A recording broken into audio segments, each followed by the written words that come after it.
అపోస్తుడైన యోహాను రాసిన మొదటి పత్రిక 2వ అధ్యాయం 21వ వచనాన్ని చదువుదాం.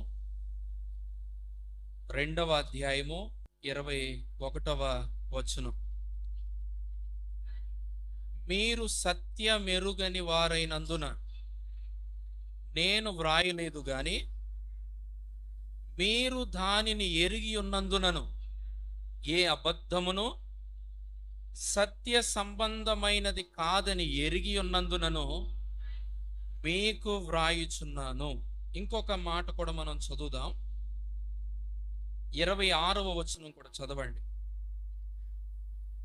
మిమ్మును మోసపరుచు వారిని బట్టి ఈ సంగతులు మీకు వ్రాసి ఉన్నాను. దేవుడు ఈ పరిశుద్ధ లేఖనము మన వినికిడిలో దీవించి ఆశీర్వదించును గాక. పరిశుద్ధుడా, మీకు వందనాలు. ఇది నీ మాట ప్రభువా. నీవు మాట్లాడితే మేము బ్రతుకుతాం, సరిచేయబడతాం.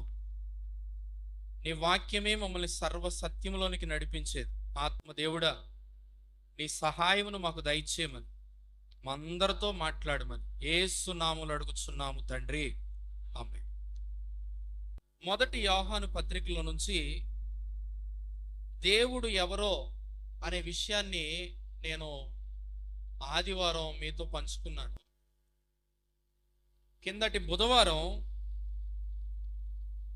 దేవునితో సహవాసం కలిగి ఉన్న మన జీవితంలో ఆ సహవాసాన్ని పాడు చేయడానికి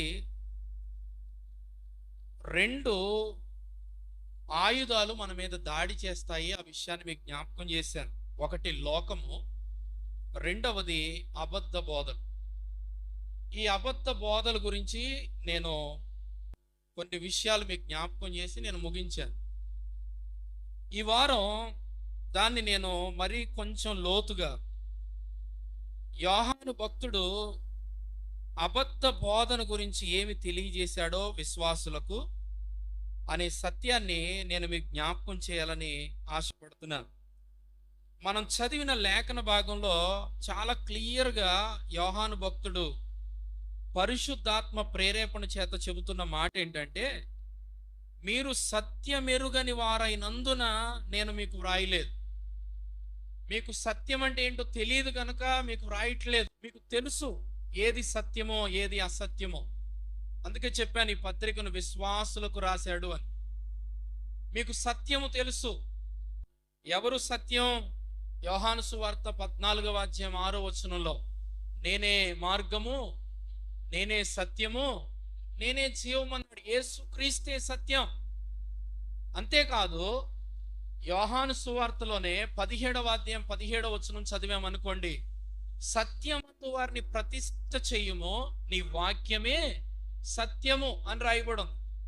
వాక్యము ఈక్వల్ టు క్రీస్తు. మనందరికి తెలుసు. మొదటి అధ్యాయం యోహాను సువార్త 1వ వచనంలో, ఆది యందు వాక్యం ఉండెను, వాక్యము దేవుని యొద్ద ఉండెను, వాక్యము దేవుడై ఉండెను. సో క్రీస్తుని గురించి మాట్లాడినప్పుడల్లా మనం వాక్యమును గురించి కూడా మాట్లాడుతున్నాం అనే విషయాన్ని మనం అర్థం చేసుకోవాలి. ఏ విశ్వాసి జీవితంలో అయితే సత్యం అనే క్రీస్తు ఉండడో, సత్యం అనే వాక్యం ఉండదో, వాళ్ళు ఖచ్చితంగా క్రీస్తు విరోధులైన అబద్ధ బోధల చేత వారు ఖచ్చితంగా మోసపోవడం 100% జరుగుతుంది. ఖచ్చితంగా మోసపోతారు. ఎవరు లేకపోతే? క్రీస్తు లేకపోయినా, ఆయన వాక్యము లేకపోయినా. అయితే ప్రియులారా, ఆయన వాక్యము మన జీవితంలో పనిచేస్తుంది అని చెప్పడానికి మనము ఒక విషయాన్ని జ్ఞాపకం చేసుకోవాలి. 20వ వచనం చూడండి. మీరు పరిశుద్ధుని వలన అభిషేకము పొందిన వారు గనుక సమస్తమును ఎరుగుదురు అని రాయబడు. ఇక్కడ అభిషేకం అనే మాట మనము లేఖనాల ప్రకారం ధ్యానం చేస్తే పరిశుద్ధాత్మ దేవుడు అనే సత్యాన్ని మనం అర్థం చేసుకోవచ్చు. పరిశుద్ధాత్మ దేవుడు రక్షించబడిన నాటి నుంచి, సత్యమైన క్రీస్తుని నువ్వు విశ్వసించిన నాటి నుంచి ఆయన నీలో నివసిస్తున్నాడు. ఆయనే నిన్ను సర్వ సత్యములోనికి నడిపిస్తాడు. చూడండి, ఆ మాట ఇంకా క్లియర్ 27వ వచనంలో రాయబడి ఉంది. అయితే ఆయన వలన మీరు పొందిన అభిషేకము మీలో నిలుచుచున్నది గనుక. చూడండి, ఎవరు నిలుచుచున్నారు? పరిశుద్ధాత్మ దేవుడు మనలో నిలుచుచున్నాడు. అందుకు గనుక ఎవడును మీకు బోధింపనక్కరలేదు. ఆయన ఇచ్చిన అభిషేకము సత్యమే గాని అబద్ధము కాదు. అది అన్నిటిని గూర్చి మీకు బోధించుచున్న ప్రకారముగాను, ఆయన మీకు బోధించిన ప్రకారముగాను ఆయనలో మీరు నిలుచుచున్నారు. చూడండి, రక్షించబడిన విశ్వాసి, ఆ వ్యక్తి పరిశుద్ధాత్మ వలన సత్యములోనికి, సర్వ సత్యములోనికి నడిపించబడుతూనే ఉంటాడు. అంటే మోసపోవడానికి వీలు లేదు అసలు. కానీ విచారం ఏంటంటే, ఈరోజు క్రైస్తవులు చాలా మంది అబద్ధ బోధల చేత మోసపోతున్నారు. అలా మోసపోకుండా ఉండడానికే యోహాను భక్తుడు ఈ పత్రికను రాశాను అని చెబుతున్న మాటను కూడా మనం అక్కడ చదివాం. చూడండి, 26వ వచనం, మిమ్మును మోసపరుచు వారిని బట్టి ఈ సంగతులు మీకు వ్రాసి ఉన్నాను అని చెబుతున్నాడు. అంటే చాలా మందిని అబద్ధ బోధలు ఎందుకు మోసపరుస్తున్నాయంటే, నెంబర్ 1, వాళ్ళలో రక్షణ అయినా లేకుండా పోవాలి. లేదు, ఒకవేళ రక్షించబడిన తరువాత కూడా వారిలో నివసిస్తున్న పరిశుద్ధాత్మ దేవుడు సర్వ సత్యములోనికి, అనగా వాక్యమును వాళ్ళకి సంపూర్ణంగా బోధిస్తున్నప్పుడు ఆ వాక్యాన్ని వారు ఏం చేయట్లేదు తెలుసా? పరిశుద్ధాత్మ దేవునికి లోబడకుండా, వాక్యమును అంగీకరించకుండా వాళ్ళు వ్యతిరేకిస్తున్నారు. గనుక వాళ్ళు ఖచ్చితంగా అబద్ధ బోధల చేత మోసపోతారు. పరిశుద్ధాత్మ దేవుడు సర్వసత్యంలోనికి నడిపిస్తున్నప్పుడు దానికి లోబడిన వారు అర్థం ఏంటో తెలుసా? వారు దేవుని యొక్క ఆత్మ చేత నడిపించబడట్లేదు అని అర్థం. మరి ఏం చేస్తున్నారు వాళ్ళు? మనకి చాలా లేఖనాలు కనబడతాయి. పరిశుద్ధాత్మ దేవుని దుఃఖపరుస్తున్నారు, పరిశుద్ధాత్మ దేవుణ్ణి వాళ్ళు ఆర్పుతున్నారు, దేవుని ఆత్మానుసారంగా నడవని వారు ఆర్పేస్తున్నారు. క్వెంచ్ నాట్ ద స్పిరిట్ అని ఉంటది. అంటే వాళ్ళు ఏం చేస్తున్నారు? నీ ఒక్క సత్యం నాకొద్దు, నాకు తెలుసు అంతా అనే విధానంలోనికి వెళ్ళిపోతారు విశ్వాసం. అందుకనే ప్రియులారా, అబద్ధ బోధల చేత మోసపోవడం అనేది ఈ రోజుల్లో చాలా ఎక్కువగా జరుగుతుంది. అందుకు నేను కొన్ని మీకు వివరణాత్మకంగా నేను మీకు బోధించాలని ఆశపడుతున్నాను. అవేంటి అనంటే, మొట్టమొదటిగా అబద్ధ బోధల చేత మోసపోయేవారు వారి జీవితంలో అబద్ధ సహవాసాన్ని కలిగి ఉంటారు. అబద్ధ సహవాసాన్ని, తప్పుడు సహవాసం, అబద్ధ సహవాసం. చూడండి, 1వ అధ్యాయము 6వ వచనాన్ని మనం చదువుదాం. 6వ వచనం, ఆయనతో కూడా సహవాసము గలవారమని చెప్పుకొని చీకటిలో నడిచిన ఎడల మనం అబద్ధం ఆడుచు సత్యమును జరిగింపకుందుము. చూడండి, వారి జీవితాల్లో ఏం కలిగి ఉంటారంటే అబద్ధ సహవాసం కలిగి ఉంటారు. వాళ్ళు ఏమని చెబుతారంట? నేను దేవునితో కూడా సహవాసం కలిగి ఉన్నాను అని చెబుతారంట. కానీ వాళ్ళు ఇంకా ఎక్కడ నడుస్తారో తెలుసా? చీకటిలో నడుస్తారు. అంటే చీకటిలో నడవడం అంటే, యోహాను పత్రిక అంతా మీరు ధ్యానం చేస్తే మీకు అర్థమవుతుంది. ఆయన ఆజ్ఞలను గైకొనరు. రెండవది, ఆయన యందు నిలిచి ఉండరు వాళ్ళు. చీకటిలో ఉండడం అంటే ఇంకొక అర్థం ఏంటంటే, తన తోటి సహోదరుని ద్వేషిస్తారు, ప్రేమించలేదు. చీకటిలో ఉన్న లక్షణాలు అవి. అంటే ఈ లోకంలో ఉన్న ఆశలను ప్రేమిస్తారు. మనం చదివాం 2వ అధ్యాయము 15, 16, 17 వచనాలు. ఈ లోకంలో ఉన్నదంతా శరీరాశ, నేత్రాశ, జీవపుడంబం, వీటిని ప్రేమిస్తారు. కానీ వాళ్ళు ఏమని చెబుతారు? మేము దేవునితో సహవాసం కలిగి ఉన్నాం. కానీ యోహాను భక్తుడు అంటున్నాడు, ఇదిగో మిమ్మల్ని ఎవ్వరూ మోసపరచకూడదని ఈ మాటలు రాస్తున్నాను. ఒకవేళ మీ సహవాసాన్ని మోసం చేసుకుంటున్నారేమో, ఒకవేళ మీ సహవాసంలో ఎక్కడైనా దేవునికి విరుద్ధమైంది ఉన్నదేమో. అందుకనే ఈ పత్రికను రాస్తున్నాను. ఇప్పుడు మీ సహవాసం ఎవరితో? దేవుడు వెలుగై ఉన్నాడు, ఆయనలో ఎటువంటి చీకటి లేదు. మరి ఆయన వెలుగులో ఉన్న మనలో కూడా ఏం కనబడకూడదంట? చీకటి ఎంత మాత్రం కనబడకూడదు. మరి ఒకవేళ చీకటి కనబడుతూ ఉంటే మనం ఏం చేస్తున్నామంటే, అక్కడ రాయబడిన మాట చూడండి, మనము ఆయనతో సహవాసం గలవారమని చెప్పుకొని ఒకవేళ చీకట్లో నడిస్తే మనము అబద్ధికులమంట, సత్యమును జరిగింపమంట. అంటే సత్యం అనగానే మనం ఆలోచించవచ్చు, అంటే క్రీస్తు లాగా మనం బ్రతకం, వాక్యానుసారముగా మనం బ్రతకం. అది మొట్టమొదటిది. చూడండి, అబద్ధ బోధల చేత మోసపోయే వాళ్ళు అబద్ధ సహవాసాన్ని కలిగి ఉంటారు. రెండవది చూడండి, వాళ్ళు వాళ్ళు అబద్ధ పవిత్రతను కలిగి ఉంటారు. అబద్ధ పవిత్రత, దాన్ని ఏమనొచ్చు అంటే ఫాల్స్ శాంక్టిటీ కలిగి ఉంటారు. మొదట ఫాల్స్ ఫెలోషిప్ కలిగి ఉంటారు, రెండవది ఫాల్స్ శాంక్టిటీ కలిగి ఉంటారు. చూడండి, 1:8 చదువుదాం.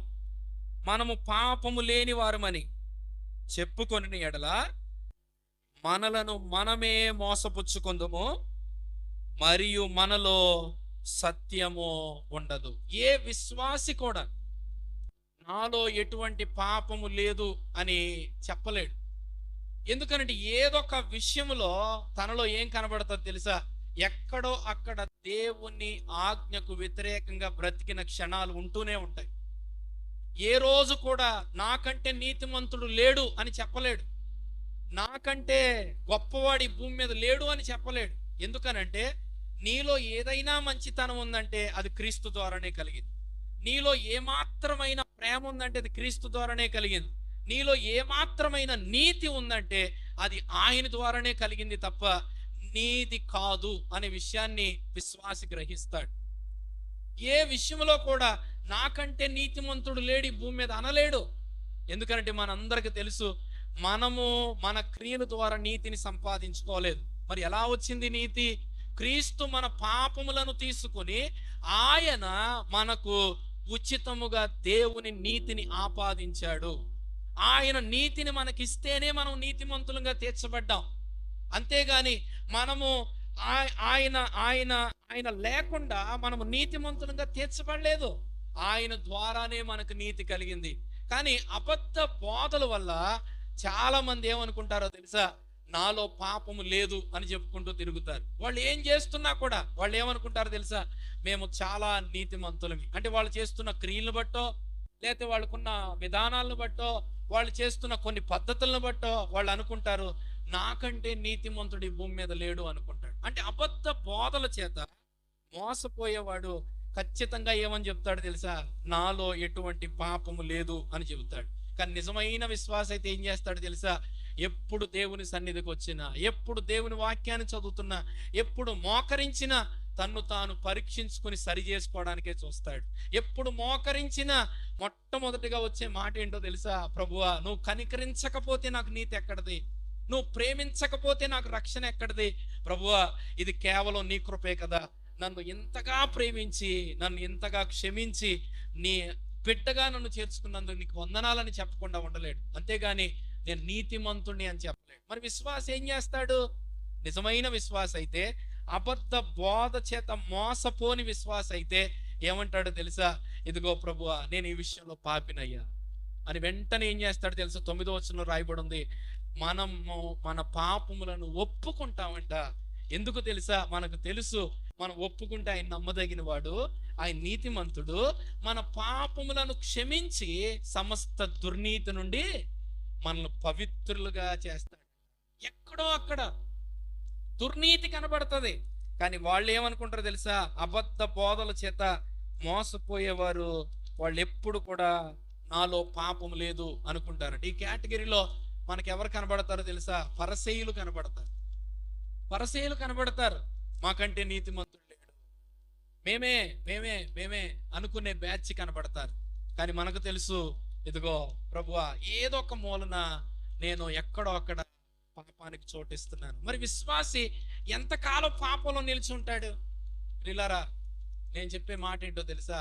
నీవు పరిశుద్ధాత్మ దేవుణ్ణి కలిగి ఉన్నావు కనుక నాకు తెలిసి ఎక్కువసేపు నువ్వు ఆ పాపంలో ఎంజాయ్ చేయలేవు. చేస్తున్నావు అని అంటే ఖచ్చితంగా నువ్వు సత్యమైన క్రీస్తులో నువ్వు లేవని అర్థం. ఒకవేళ ఏ వ్యక్తి అయినా విశ్వాసం అని చెప్పుకుంటూ ఆ పాపములోనే కొనసాగుతూ ఉంటే, పాపము చెయ్యడా చేస్తాడు, కానీ ఆ పాపంలోనే కొనసాగుతాడా అంటే కొనసాగు. ఒకవేళ ఆ పాపంలోనే కొనసాగుతున్నాడంటే నేను వాక్యానుసారంగా చెప్పగలను, ఆ వ్యక్తి విశ్వాసే కాదు. మారు మనసు పొందినవాడు కాడు. మరి వెంటనే ఏం చేస్తాడు? వెంటనే సిలువ దగ్గరకు వచ్చేస్తాడు. ఎందుకో తెలుసా? అక్కడ ఎవరున్నారు తెలుసా? నమ్మదగిన వాడు, నీతిమంతుడు ఆయన దగ్గరకు వచ్చి ఆయన పాదాల మీద పడిపోతాడు. అయ్యో ప్రభువా, నా సహోదరుని నేను ఇలా ఉండకూడదే, నా మాట ఇలా ఉండకూడదే, నా చూపు ఇలా ఉండకూడదే, నా ప్రవర్తన ఇలా ఉండకూడదే, నా ఆలోచన ఇలా ఉండకూడదే అని వెంటనే ఏం చేస్తాడు తెలుసా? ఇదిగో ఆయన రక్తం అంట అక్కడ రాయబడి ఉంది. 8వ వచనంలో 7వ వచనంలో రాయబడుతుంది. అప్పుడు ఆయన కుమారుడైన యేసు రక్తము ప్రతి పాపము నుండి మనల్ని పవిత్రులుగా చేస్తుందంట.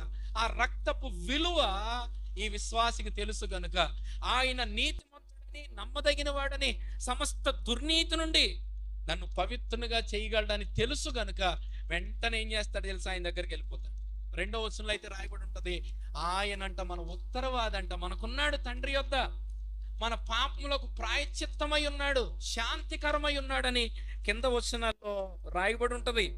అంటే మీరు ఆలోచిస్తే తప్పుడు బోధల చేత, అబద్ధ బోధల చేత మోసపోయే వాళ్ళు వాళ్ళ జీవితంలో వాళ్ళు తప్పుడు పవిత్రతను కలిగి ఉంటారు అనే విషయాన్ని మనం జ్ఞాపకం చేసుకోవచ్చు.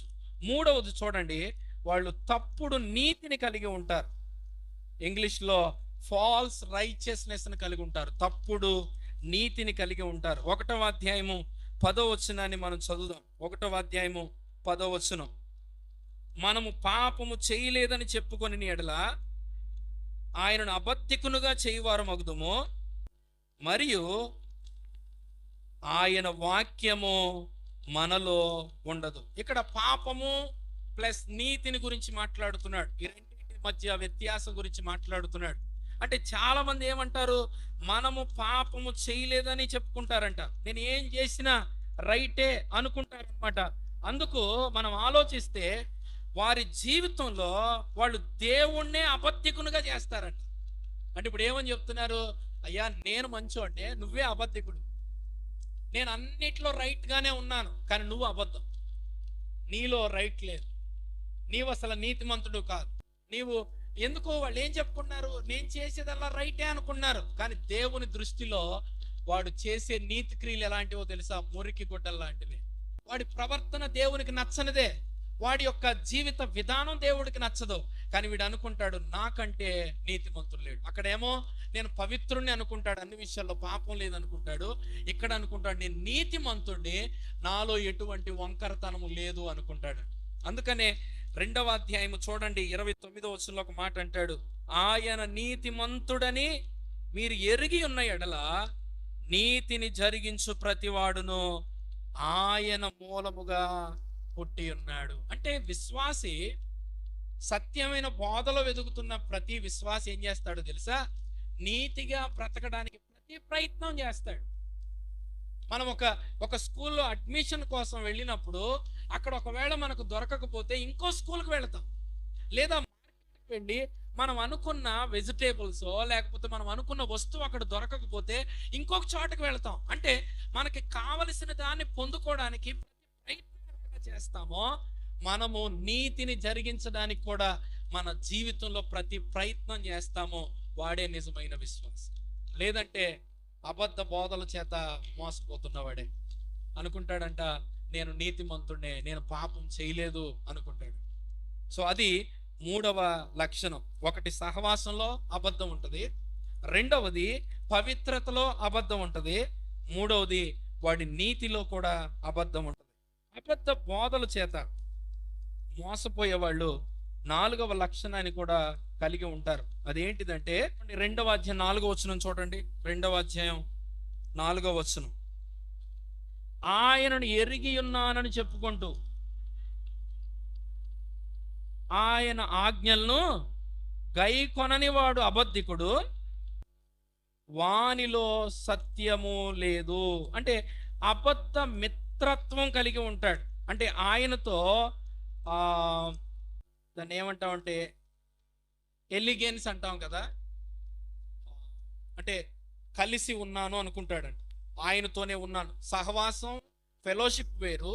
అదేవిధంగా ఆయనను ఎరిగి ఉన్నాను అంటే నాకు బాగా తెలుసు. ఆయన ఏమంటాడు? నాకు దేవుడు ఎవరో తెలుసు, ఆయన లక్షణాలు నాకు తెలుసు, ఆయన ఉద్దేశాలు నాకు తెలుసు, ఆయన ఎట్టివాడో నాకు తెలుసు అంటాడంట. కానీ ఆయన ఆజ్ఞలను మాత్రం గైకొనడు.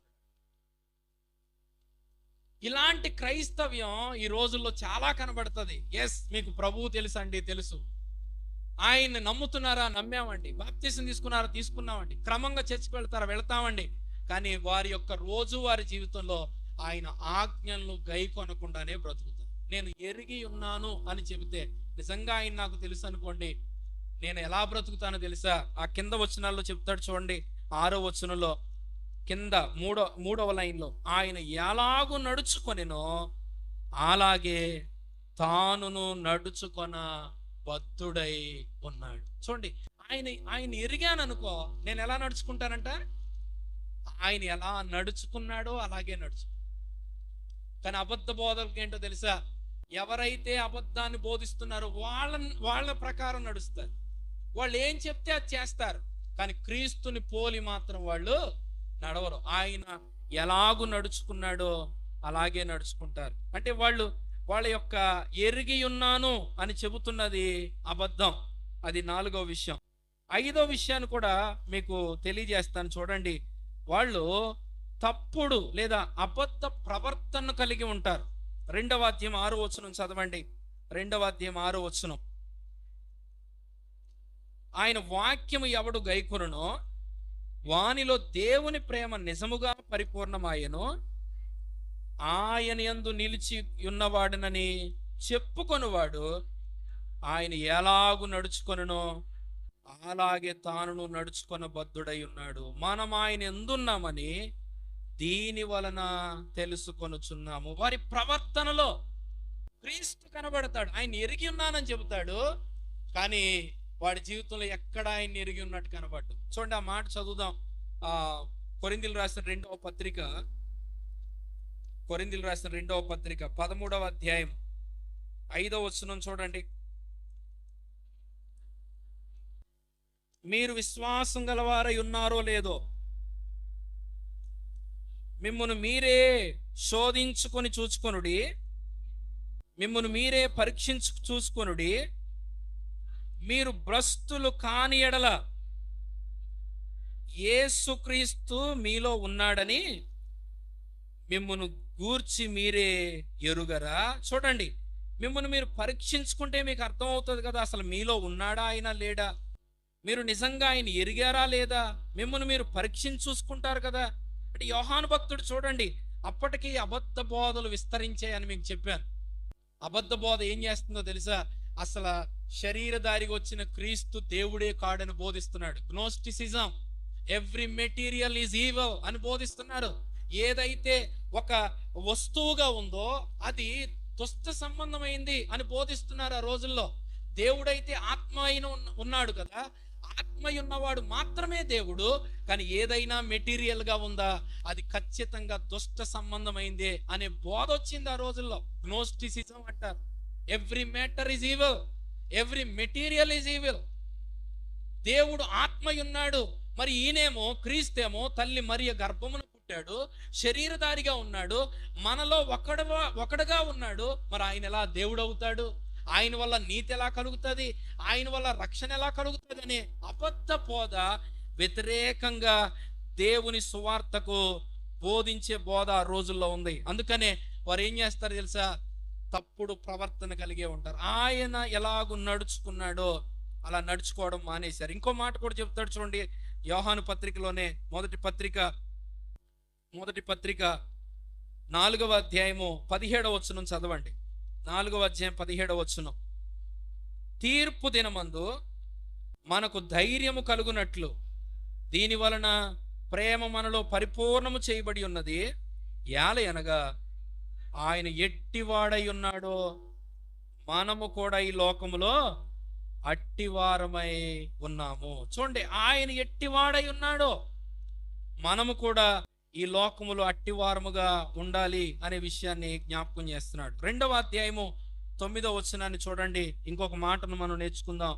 వారి జీవితాల్లో వాళ్ళు తప్పుడు ప్రవర్తన మాత్రమే కాదు కానీ వాళ్ళు తప్పుడు ఆత్మీయ జీవితాన్ని కూడా కలిగి ఉంటారు. ఆత్మీయత, స్పిరిచువాలిటీ, అబద్ధ ఆత్మీయత. 2:9 చదవండి.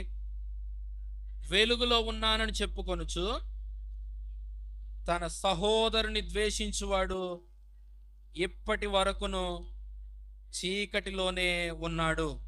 తన సహోదరుని ప్రేమించువాడు వెలుగులో ఉన్నాడు, అతని యందు అభ్యంతర కారణం ఏదియూ లేదు. తన సహోదరుని ద్వేషించువాడు చీకటిలో ఉండి చీకటిలో నడుచున్నాడు.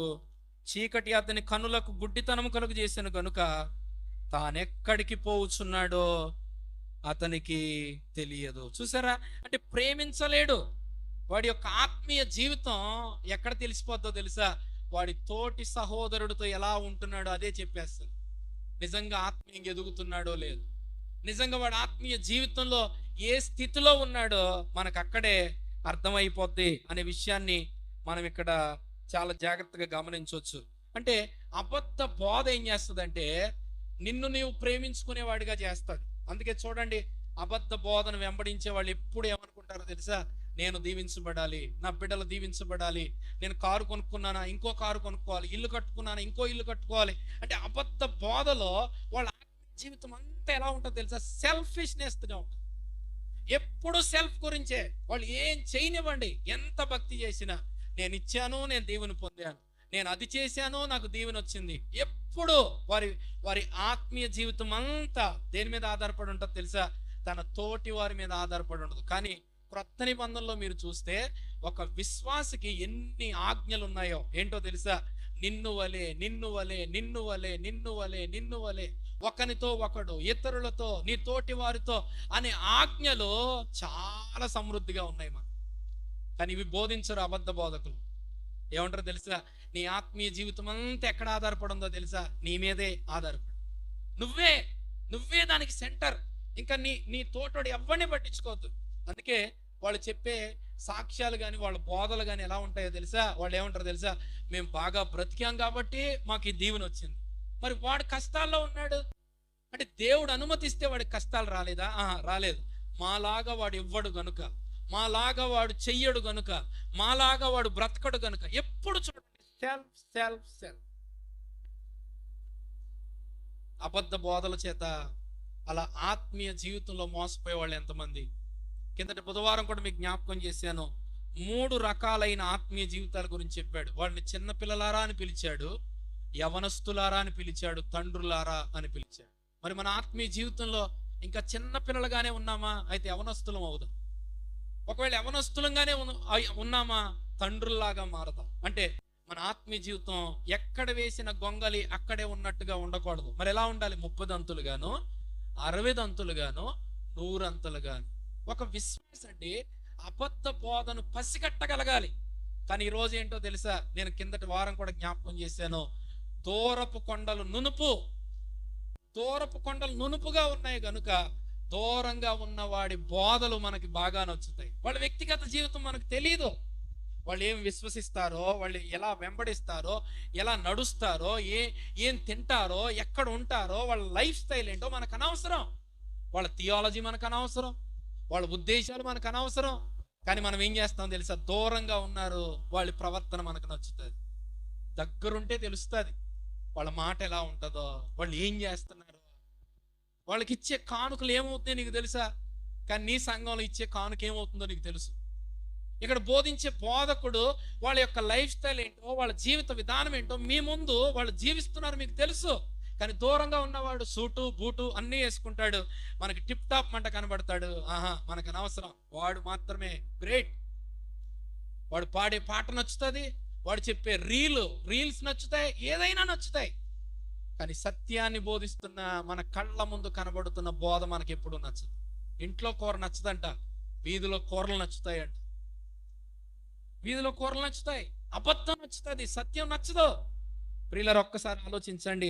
అంటే అబద్ధ బోధకుడు ఆత్మీయ జీవితాన్ని అబద్ధ ఆత్మీయ జీవితాలు జీవించేవారుగా చేసేస్తాడు. అందుకే ఈరోజు మన ఆత్మీయ జీవితాన్ని కూడా పరీక్షించుకోవాలి. అది నేను అంటున్న మాట కాదు, యోహాను భక్తుడు చెబుతున్నాడు. మిమ్మల్ని మోసపరిచేవారు ఉన్నారు గనుక మీకు రాస్తున్నాను. ఎవరిని ఉద్దేశించి నేను చెప్పట్లేదు, యోహాను భక్తుడు అన్న మాట చెబుతున్నాను. మిమ్మల్ని మోసం చేస్తున్నారా? అందుకే చూడండి 4వ అధ్యాయము, యోహాను పత్రికలోని 4వ అధ్యాయము 6వ వచనం చూడండి. మనము దేవుని సంబంధులము, దేవుని ఎరిగినవాడు మన మాట వినును, దేవుని సంబంధి కానివాడు మన మాట విన్నాడు. ఇందువలన మనము సత్య స్వరూపమైన ఆత్మ ఏదో, భ్రమపరచు ఆత్మ ఏదో తెలుసుకొనుచున్నాము. తెలుసుకోగలుగుతాం అనట్లేదు, మనకు తెలుసుకొనగలుగుతున్నాము. ఎస్, మనం ఫైండ్ అవుట్ చేయగలుగుతున్నాం, మనం వాళ్ళు ఎవరు అర్థం చేసుకోగలుగుతున్నాం. కానీ ఈరోజు లేదు, విశ్వాసుల్లో అటువంటి లక్షణం కనబడట్లేదు. ఎందుకో తెలుసా? ఆత్మ చేత నడిపించబడట్లేదు, సత్యమైన బోధలో తమ జీవితాన్ని కట్టుకోవట్లేదు. అందుకే అబద్ధ బోధల చేత ఊరికే మోసపోయే వారంగా మనం కనబడుతున్నాం. తప్పుడు ఆత్మీయ లేదా ఆధ్యాత్మికత. ఇంకొక విషయాన్ని మీకు జ్ఞాపకం చేస్తాను. తప్పుడు దేవునిపై తప్పుడు ప్రేమను కూడా కలిగి ఉంటారు. అబద్ధ ప్రేమ దేవునిపై. చూడండి 4:20 చదవండి. 4వ అధ్యాయము 20వ వచనం. ఎవడైనను నేను దేవుణ్ణి ప్రేమించున్నానని చెప్పి తన సహోదరుని ద్వేషించిన ఎడల అతడు అబద్ధికుడగును. తాను చూచిన తన సహోదరుని ప్రేమింపనివాడు తాను చూడని దేవుణ్ణి ప్రేమింపలేడు. చూడండి, వాళ్ళ జీవితాల్లో దేవునిపై కూడా ఎటువంటి ప్రేమ ఉంటుందో తెలుసా? అబద్ధ ప్రేమే ఉంటుంది. ఎందుకనంటే దేవుణ్ణి ప్రేమిస్తున్నానని చెప్పి తన తోటి వాడిని ప్రేమించకపోతే, ప్రేమలో చాలా ఉన్నాయండి. ఒకరినొకడు ఆతిథ్యం ఇచ్చుకోవడం కానీ, క్షమించుకోవడం కానీ, ఒకరినొకడు ఘనముగా ఎంచుకోవడం కానీ, ఇలా చెప్పాలంటే చాలా ఆజ్ఞలు ఉన్నాయి. అంటే ప్రేమ అనే మాటలో చాలా విధాలైన ఆజ్ఞలు మనకి క్రొత్త నిబంధనలో కనబడతాయి. ఇవన్నీనంట నువ్వు చేయట్లేదనుకో, అంటే దాని అర్థం ఏంటి? దేవుణ్ణి ప్రేమించట్లేదంటే ఆయన ఆజ్ఞలు గైకొనట్లేదు. ఆయన ఆజ్ఞను నువ్వు గైకొనట్లేదు అనుకో. చూడండి 3వ అధ్యాయం 24వ వచనం చదవండి. ఆయన ఆజ్ఞను గైకొనకపోతే ఆయన యందు నిలిచి ఉండి. 23 చదవండి. ఆయన ఆజ్ఞ ఏదనగా ఆయన కుమారుడైన యేసుక్రీస్తు నామమును నమ్ముకొని ఆయన మనకు ఆజ్ఞ ఇచ్చిన ప్రకారముగా ఒకరినొకడు ప్రేమింపవలనన్నదియే. అంటే ఆయన నువ్వు నమ్మలేదంతే. వాళ్ళ జీవితాల్లో అబద్ధ బోధనలు వెంబడించేవాళ్ళు దేవునిపై వాళ్ళు అబద్ధ ప్రేమను కలిగి ఉంటారు. నేను దేవుణ్ణి ప్రేమిస్తున్నానని చెప్తాడు, కానీ తన సహోదరుని ఏమాత్రం ఏ విధముగా పట్టించుకో. మీ అందరికి తెలుసు మత్తయి సువార్తలో యేసుక్రీస్తు అన్న మాట, ఒక సహోదరుణ్ణి ప్రేమించడమే కాదు అసలు, లేదా ఒక సహోదరుడికి అపకారం తలంచడమే కాదు అసలు. చూడండి, మనకు తెలుసు 5వ అధ్యాయం 5వ అధ్యాయము 21 నుంచి నరహత్య చేయవద్దని చెప్పాడు కదా. దాంట్లో ఒక మాట అంటాడు, తన సహోదరుని మీద కోపపడు ప్రతివాడు వ్యర్థుడా అని చెప్పువాడు, ద్రోహి అని చెప్పువాడు. వాడు మంచోడు కాదు అని అంటున్నావా? వాడు ద్రోహం చేశాడు, వాడు ద్రోహి అంటున్నావా? వాడు యూజ్లెస్ ఫెలో, వాడు దేనికి పనికిరాడు అంటున్నావా? నీ సహోదరుణ్ణి అంటే నువ్వేం చేస్తున్నావు? నరహత్య చేస్తున్నావు అంటున్నాడు.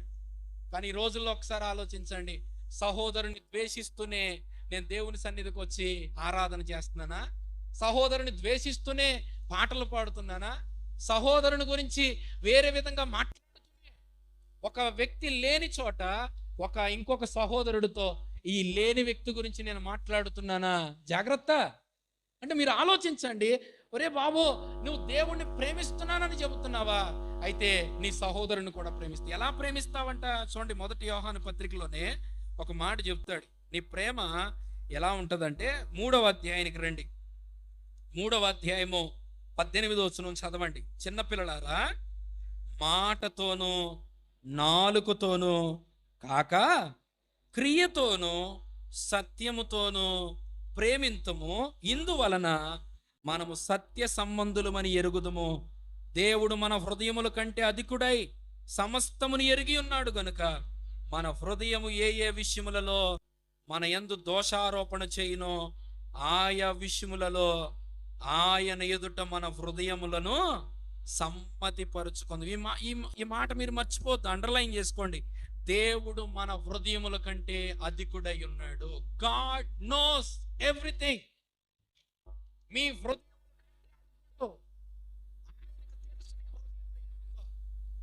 నీ నీ నీ నీ యొక్క పర్సనాలిటీ మాత్రమే నేను చూడగలుగుతాను, కానీ నీ హృదయంలో ఏముందో దాన్ని నేను కప్పెట్టొచ్చు కనబడకుండా. నా స్మైల్ ద్వారా నేను ఏం చేయొచ్చు, నా హృదయంలో ఏముందో చూపించకపోవచ్చు. నేను ఒకవేళ వేషధారణ చేయొచ్చు, లేకపోతే నటించవచ్చు. కానీ ఇక్కడ అంటున్నాడు, ఒరే బాబు, అందరినీ మోసం చేయొచ్చు, కానీ నీ హృదయము కంటే దేవుడు ఎవరంట? అధికుడై ఉన్నాడు. Is above your heart. నేను నువ్వు మోసం చేసుకోలేవు, దేవుణ్ణి అస్సలే మోసం చేయలేవు. మోసపోకుడి, దేవుడు వెక్కిరింపబడడు. నీ ద్వారా ఆయనకి ఏమీ జరగదు, గుర్తుంచుకో. ఆయనకి అన్నీ తెలుసు. ఏ నష్టమైనా చేయాలంటున్నా చేయలేము ఆయనకి. నువ్వు జీవించడం ద్వారా, జీవించకపోవడం ద్వారా ఆయనకి ఏం నష్టం లేదు. కానీ ఎందుకు ఆయన మనల్ని రక్షించాలనుకున్నాడు, ఎందుకు తన కుమారుని పంపాడు, ఎందుకు మనల్ని ప్రేమించాడంటే ఆయన మనల్ని సృజించుకున్నాడు, మనము ఆయన సొత్తుగా ఉండాలని మొదట్లో ఆశపడ్డాడు ఆయన. అంతేగాని నువ్వు బ్రతుకుట ద్వారా ఆయనకి ఏదో కలిగిపోవట్లేదు, ఏదో పెరిగిపోవట్లేదు ఆయనకి. మరి ఎందుకు? ఆయన ఒక ఉద్దేశంతో కలగజేసుకున్నాడు, అది జరగాలంటే. అది ఆయన ఉద్దేశం, ఆయన ప్రణాళిక. నువ్వు ఆయన కుటుంబంలో ఉండాలనుకున్నాడు, అందుకే చేశాడు. కానీ నువ్వు దూరంగా వెళ్ళిపోతున్నావు, తన కుమారుని పంపించాడు. ఇదిగో కలువరి సిలువలో నీ మీదకి రావాల్సిన శిక్ష అంతా తన మీద వేసేసాడు. ఎందుకు? నువ్వు ఆయన నమ్మి ఆయన కుటుంబంలోనికి వస్తావని. అంటే ఏది చేసినా ఆయన ప్రణాళిక ప్రకారమే చేస్తున్నాడు. మరి ఒకవేళ నువ్వు నీతిగా బ్రతికితే ఆయనకి ఏమన్నా పెరుగుతుందా? కాదు కాదు కాదు. నువ్వు నీతిగా బ్రతుకుట వల్ల నీకు దేవుడు నుండి రావలసిన ప్రతి ఆశీర్వాదం నీకు వస్తుంది. నువ్వు బాగుంటావు, నీ కుటుంబం బాగుంటుంది, నీ పిల్లలు బాగుంటారు, నీ భవిష్యత్తు బాగుంటుంది. ఎందుకో తెలుసా? నీవు ఆయన్ని నమ్మితే నువ్వు అలా బ్రతకాల్సిందే, బ్రతకబద్ధుడై ఉన్నావు అంతే. నేను ఎందుకు నీతిగా బ్రతకాలి? ఒరే బాబు, నీతిమంతుడిగా తీర్చాడు, అందుకే నీతిగా బ్రతక. నేను ఎందుకు పరిశుద్ధుడిగా బ్రతకాలి? పరిశుద్ధుడిగా ఉండడానికే నిన్ను ఆయన రక్షించుకున్నాడు. నువ్వు పరిశుద్ధుడిగా ఉండాల్సిందే. నేను ఉండను అంటానికి వీలు లేదు. ఉండవా? అయితే నువ్వు ఆయన నమ్మలేదు. నువ్వు ఉండలేకపోతున్నావా? అయితే జాగ్రత్త, నీలో ఇంకేముందో తెలుసా? దేవుడు కాదు నివసించేది, ఇంకా పాపమే నివసిస్తుంది. ఒకవేళ అలా నివసిస్తుందా, అయితే నువ్వు ఇంకా అబద్ధ బోధ చేత నువ్వు మోసపోతూనే ఉన్నావు.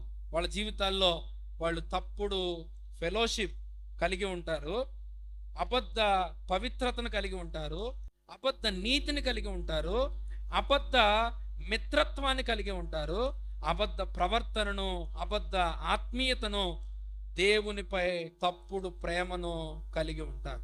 మరి ఎందుకు వీళ్ళు ఇలా చేస్తున్నారంటే 3 విషయాలు జ్ఞాపకం చేసి నేను ముగిస్తాను. వాళ్ళ దగ్గర ఏముందో తెలుసా? వాళ్ళ దగ్గర కొత్త వేదాంత శాస్త్రం ఉంది, న్యూ థియాలజీ ఉంది వాళ్ళ దగ్గర. బైబిల్లో లేని థియాలజీని వాళ్ళు బోధించడం ప్రారంభిస్తారు. బైబిల్లో ఉన్న థియాలజీ ఏంటంటే, యేసుక్రీస్తు శరీరధారిగా ఈ లోకానికి వచ్చాడు, ఆయన మరణము, ఆయన పునరుత్థానం వల్ల పాప క్షమాపణ కలుగుతుంది ఉచితంగా, ఆయన విశ్వాసం ఉంచితే చాలు అని దేవుని యొక్క సిద్ధాంతం బోధిస్తే, వాళ్ళ దగ్గర ఉన్న కొత్త సిద్ధాంతం ఏమని చెప్తారు తెలుసా? అసలు నువ్వు ఆయన్ని నమ్మినా పర్వాలేదు, నమ్మకపోయినా పర్లేదు, మా చర్చికి రా, మా ప్రోగ్రామ్స్లో పాల్గొను, నీ టాలెంట్స్ వాడు. ఇంకో మాట చెప్తారు, ఏమంటారు తెలుసా? నువ్వు ఇవ్వాల్సింది ఇచ్చేయి, దేవుడు నిన్ను దీవిస్తాడు. వీటన్ని క్రమంగా చేయి.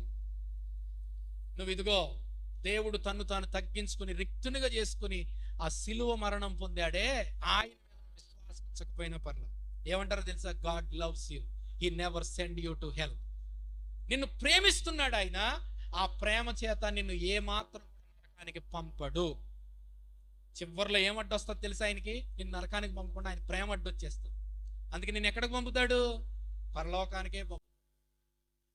ఎందుకంటే ఆయన నిన్ను సృజించాడు, ఆయన నిన్ను ప్రేమించాడు, నీకోసమే చనిపోయాడు ఆయన. నువ్వేం భయపడబాకు, నువ్వు ఎలాంటి వాడివైనా పర్లా, కానీ మా చర్చిలో మేము బోధించే సిద్ధాంతాన్ని వెంబడించు.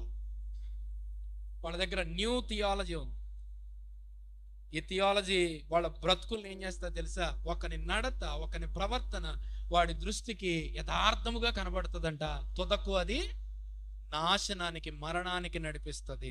ఇంకా వాళ్ళ దగ్గర ఏముందో తెలుసా? వాళ్ళ దగ్గర తప్పుడు లేదా న్యూ మొరాలిటీ ఉంది. వాళ్ళ దగ్గర న్యూ మొరాలిటీ, నీతి. వాళ్ళు ఏమని చెప్తారంటే, చూడండి, దేవునితో సహవాసం కలిగి ఉండడానికి నాకేం కావాలో తెలుసా? నీతి అవసరం. ఒక వ్యక్తి క్రీస్తుని విశ్వసించకపోతే నీతిమంతుడిగా తీర్చబడలేడు. నీతిమంతుడిగా తీర్చబడ్డా ఆ వ్యక్తి దేవునితో సహవాసం కలిగి ఉంటాడు. అంటే నీతి లేకుండా ఒక పాపి నీతిమంతుడైన దేవునితో సహవాసం కలిగి ఉండడం అసంభవం. కానీ వాళ్ళు ఏం చెప్తారో తెలుసా? ఒరే బాబు, నువ్వు నీతిని కలిగి ఉండవసరం లేదు, నువ్వు నీతిమంతుడిగా తీర్చబడడం అనే కాన్సెప్టే అవసరం లేదు. అందుకనే మారు మనసు గురించి కానీ, పశ్చాత్తాపం గురించి కానీ, పాపం గురించి నొక్కి చెప్పడం కానీ వాళ్ళు చేయరు. మరి ఏం చేస్తారో తెలుసా? వాళ్ళు చేసేదల్లా వాళ్ళ జీవితాల్లో పాపాన్ని చాలా చిన్న చూపుగా చూస్తారు. పాపం ఎంత భయంకరం కాకపోతే క్రీస్తు అంత వేదనను అనుభవించాల్సి వచ్చింది. పాపం యొక్క జీవితం ఎంత భయంకరమైంది కాకపోతే యేసు క్రీస్తు సిలువ మరణాన్ని అంత ఘోరంగా పొందాల్సి వచ్చింది. కానీ వాళ్ళు ఏం చేస్తారో తెలుసా?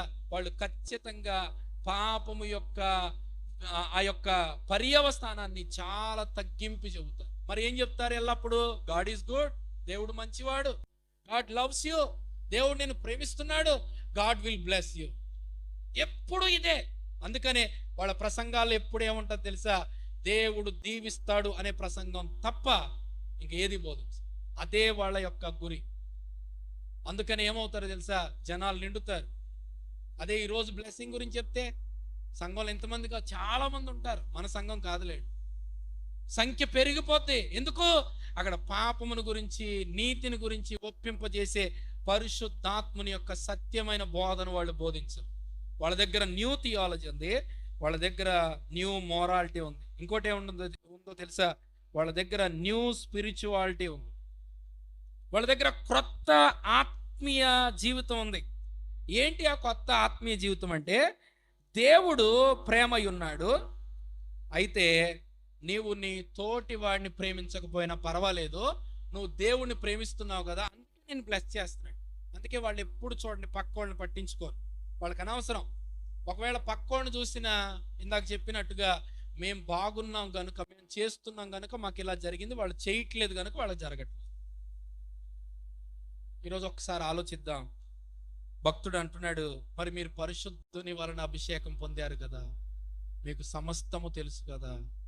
ఇంకో విధంగా చెప్పాలంటే, అబద్ధ బోధకుడు మిమ్మల్ని వాక్యము దగ్గరికి రానివ్వడు. ఇది గుర్తుంచు.